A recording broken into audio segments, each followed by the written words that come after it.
जय श्री कृष्णा दोस्तों। अष्टावक्र गीता के पंचम प्रसंग की समाप्ति की तरफ हम लोग आगे बढ़ते हैं। इसमें कुल 4 सूत्र थे, जिनमें से 2 सूत्रों को हमने कल पढ़ा था और आखिरी 2 सूत्रों को हम लोग आज पढ़ेंगे, जिसमें ऋषि अष्टावक्र जी राजा जनक को मुक्ति का उपाय बताते हैं। वे कहते हैं, प्रत्यक्षमप्यवस्तुत्वाद विश्वम नास्त्यमले त्वयि रज्जु सर्प इव व्यक्तम एवमेव लयम व्रज। अर्थात दृश्यमान जगत प्रत्यक्ष होता हुआ भी रज्जु सर्प की भांति तुझ शुद्ध के लिए नहीं है, इसलिए तू लय मोक्ष को प्राप्त हो। अज्ञानी को यह दृश्यमान जगत स्थूल होने से प्रत्यक्ष दिखाई देता है, क्योंकि उसे इस आत्म तत्व का कुछ पता नहीं होता है। अज्ञानी व्यक्तियों को अपने ही विषय में नहीं पता होता है कि उनका स्वरूप क्या है।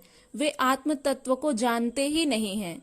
वे इस दृश्यमान जगत को ही सब कुछ मानते हैं, क्योंकि वे इस सृष्टि में सब कुछ देख रहे होते हैं और ये जो सृष्टि है वो स्थूल होने से उन्हें प्रत्यक्ष दिखाई देती है, जबकि इसके पीछे का जो सूक्ष्म तत्व है वह आत्म तत्व, उसके बारे में जो मनुष्य है उन्हें कुछ नहीं पता होता है।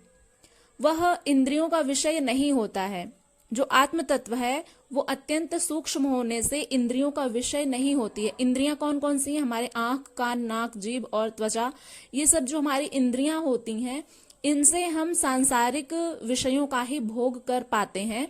तो क्योंकि वे स्थूल होते हैं और हमें प्रत्यक्ष दिखाई देते हैं, तो इसको एक सिंपल से समझते हैं कि जैसे स्थूल क्या है? स्थूल है हमारा यह शरीर, यह भौतिक शरीर जो है यह हमें दिखाई देता है, लेकिन जो आत्मा है वह है सूक्ष्म। वह सूक्ष्म तत्व होने के कारण हमें आत्मा दिखाई नहीं देती है। क्या हम किसी में आत्मा को देख पाते हैं? नहीं देख पाते हैं। हमें केवल उनका शरीर दिखाई देता है, क्योंकि शरीर स्थूल है और आत्मा सूक्ष्म है। इसलिए शरीर इंद्रियों का विषय होते हैं, लेकिन आत्मा सूक्ष्म होने से इंद्रियों का विषय नहीं होती। इसलिए जो मनुष्य है वो आत्म तत्व के बारे में नहीं जान पाते हैं। तो आत्मज्ञानी ही इस तत्व को जानने में सक्षम है। इसीलिए अष्टावक्र जी कहते हैं कि यह दृश्यमान जगत प्रत्यक्ष होता हुआ भी रज्जु सर्प की भांति तुझ शुद्ध चैतन्य आत्मज्ञानी के लिए सत्य नहीं है। तेरे लिए तो एकमात्र यह आत्मा ही सत्य है, ऐसा मानकर तुम मोक्ष को प्राप्त हो। आत्मज्ञानी के लिए वह आत्म तत्व ही एकमात्र सत्य होता है। इसलिए अष्टावक्र जी कहते हैं कि उस आत्म तत्व को मानकर ही तुम मोक्ष को प्राप्त हो। आत्म तत्व में दृढ़ निष्ठा वाला होना ही मुक्ति है। आगे वे कहते हैं कि सम दुख सुख पूर्ण आशा नैराश्ययोः समः सम जीवित मृत्युः सन्नेवमेव लयम व्रज। अर्थात दुख और सुख जिसके लिए समान है, जो पूर्ण है, जो आशा और निराशा में समान है, जीवन और मृत्यु में समान है, ऐसा होकर तू मोक्ष को प्राप्त हो। एक जो सांसारिक मनुष्य होता है और एक जो आत्मज्ञानी होते हैं, वे क्या सोचते हैं उनके बारे में हम जानेंगे। जो सांसारिक मनुष्य होते हैं वे सुख दुख में उलझे रहते हैं, आशा निराशा में उलझे रहते हैं, जीवन और मृत्यु के चक्र में फंसे रहते हैं। और वहीं दूसरी तरफ जो आत्मज्ञानी होते हैं उनके लिए ये चीजें मायने नहीं रखती हैं। वे केवल आत्म तत्व को पकड़ लेते हैं, उनके बारे में ही जानते हैं और यही जान करके वे मोक्ष को भी प्राप्त हो जाते हैं। तो दुख और सुख जिनके लिए समान है, जो पूर्ण है, जो आशा और निराशा में समान है, जीवन और मृत्यु में समान है, ऐसे आत्मज्ञानी ही होते हैं। उनके जीवन में चाहे कितने ही दुख सुख आ जाएं, वे समान रहते हैं। हर परिस्थिति में वे समान रहते हैं। लेकिन सांसारिक मनुष्य के लिए ऐसा हो पाना संभव नहीं है। वो दुख में परेशान हो जाता है और सुख आने पर खुश हो जाता है। तो ये जो मन की स्थितियां होती हैं, सुख और दुख, आशा निराशा, ये सब मन की स्थितियां होती हैं। और जो आत्मज्ञानी होते हैं वे मन और शरीर से ऊपर उठ चुके होते हैं, वे आत्म तत्व को जान चुके होते हैं। तो यही बात यहाँ पर अष्टावक्र जी बता रहे हैं कि आशा और निराशा में, सुख दुख में, जीवन और मृत्यु में एक समानता मानते हुए तुम मोक्ष को प्राप्त हो। वे आगे कहते हैं कि जब तुमने यह जान लिया कि यह आत्मा पूर्ण है और मैं शरीर नहीं आत्मा ही हूँ, इसलिए मैं भी पूर्ण हूँ। क्योंकि वह आत्म तत्व जो है वो पूर्ण होता है, वह कहीं से भी अपूर्ण नहीं होता। इसलिए स्वयं को आत्म तत्व जानो, क्योंकि जब आत्म तत्व ही पूर्ण है तो आप भी पूर्ण हैं।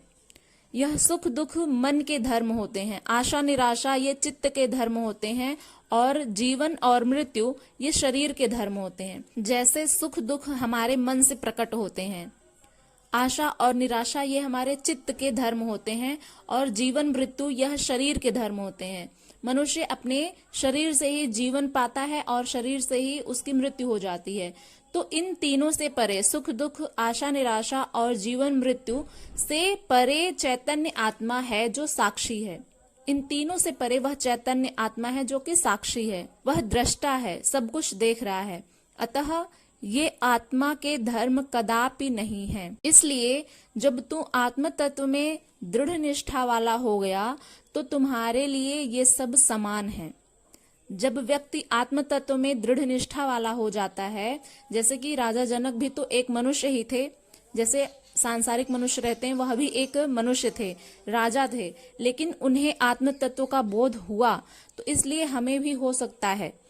तो यहाँ पर अष्टावक्र जी यही बात कह रहे हैं कि जब तुम आत्म तत्व में दृढ़ निष्ठा वाले हो जाओगे, कि जब स्वयं को इस शरीर मन और अहंकार आदि जो शरीर के जो विषय हैं, उनके जो गुण धर्म हैं, इनसे ऊपर उठ करके उस आत्म तत्व में तुम्हारी दृढ़ निष्ठा हो जाएगी, तो तुम्हारे लिए ये सब समान हो जाएंगे। सुख दुख आशा निराशा ये सब समान हो जाएंगे, इनमें तुम परेशान नहीं होगे। ऐसा स्थितप्रज्ञ होकर तुम मोक्ष को प्राप्त हो जाओगे। स्थितप्रज्ञ कौन होते हैं? जो उस आत्म तत्व में स्थित होते हैं। स्थितप्रज्ञ, श्रीमद् भगवद गीता में भी यह शब्द आता है। भगवान श्री कृष्ण अर्जुन से यही बात कहते हैं कि स्थितप्रज्ञ होकर के अपने लक्ष्य पर ध्यान टिकाओ। तुम्हारा लक्ष्य इस समय यह है कि युद्ध करना। तो भगवान श्री कृष्ण अर्जुन को स्थितप्रज्ञ होने के लिए भी कहते हैं कि जो आत्मज्ञानी होते हैं वे स्थितप्रज्ञ होते हैं। स्थितप्रज्ञ का अर्थ होता है कि उस आत्म तत्व में स्थित होना। तो यहाँ पर अष्टावक्र जी भी वही बात समझा रहे हैं राजा जनक को कि इस प्रकार से तुम्हें सब परिस्थितियों में समान रहते हुए उस आत्म तत्व को जान करके उसमें स्थित होकर के स्थितप्रज्ञ होकर के तुम मोक्ष को प्राप्त हो। अष्टावक्र जी इन 4 सूत्रों में, जो हमने 2 सूत्र कल पढ़े थे और 2 सूत्र आज, तो इन 4 सूत्रों में जनक को मुक्ति का उपदेश करते हैं कि देहाभिमान का त्याग, अद्वैत आत्मा का बोध, जगत की भ्रांति का त्याग तथा द्वंद्वों में समत्व बुद्धि का होना, ये 4 धारणाएं आत्मज्ञानी को मुक्त करा देती हैं। फिर से सुनिए कि अष्टावक्र जी के ये जो 4 सूत्र हैं जो जनक को मुक्ति का उपदेश करते हैं, और हम सबको भी, क्योंकि हम सब पढ़ रहे हैं सुन रहे हैं, तो वे कौन कौन से हैं? देहाभिमान का त्याग, जो देह का अभिमान होता है मनुष्य में उसका त्याग करना है। अद्वैत आत्मा का बोध, अपने स्वरूप को पहचानना है कि हम आत्म स्वरूप हैं। जगत की भ्रांति का त्याग, ये जो जगत है ये भ्रांति है, ये मिथ्या है, इसका त्याग करना है। तथा द्वंद्वों में समत्व बुद्धि का होना। द्वंद्व कौन कौन से हैं?